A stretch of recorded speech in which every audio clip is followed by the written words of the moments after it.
ঐতিহাসিক রাংকুট বনাশ্রম বৌদ্ধবিহার এটি বৌদ্ধদের জন্য মহা একটি তীর্থস্থান।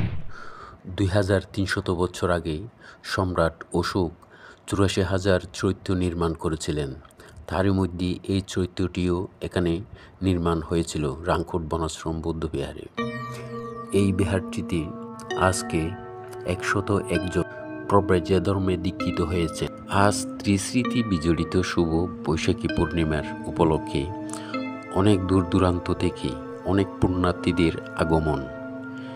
আজকে এখানে সারা রাত বুদ্ধ কীর্তনের পাশাপাশি বুদ্ধ পূজার আয়োজনে সকালে 28 বুদ্ধের পূজা সহ অষ্টশীল প্রার্থনা।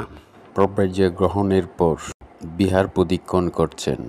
সকলে সাধুবাদ দিয়ে অনুমোদন করুন। তথাগত সম্যক সম্বুদ্ধ 45 বছর ধর্ম প্রচারের সময় বার্মা যাওয়ার পথে কিছুক্ষণের জন্য বিশ্রাম করেছিলেন।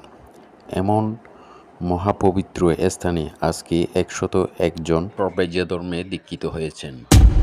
এমন পূর্ণময় অনুষ্ঠান দেখার জন্য অনেক দূর দূরান্ত থেকে অনেক পুণ্যার্থীদের আগমন। এদিকে চলছে 28 বুদ্ধের পূজার আয়োজন। ভোজনশালায় রয়েছেন পূজার উপকরণ। বাইরে পুষ্প পরিষ্কার করা হচ্ছে।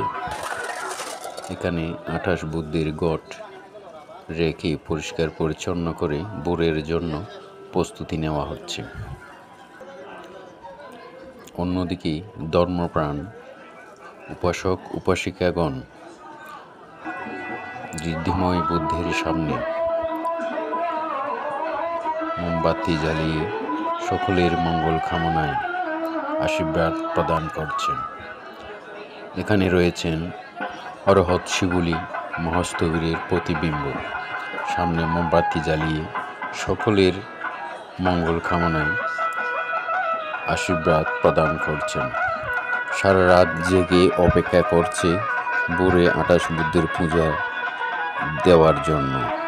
এদিকে মহাবোধি বৃক্ষের নিচে তথাগত 6 বছর কঠোর সাধনার প্রতিবিম্ব। সবাই মোমবাতি জ্বালাচ্ছে।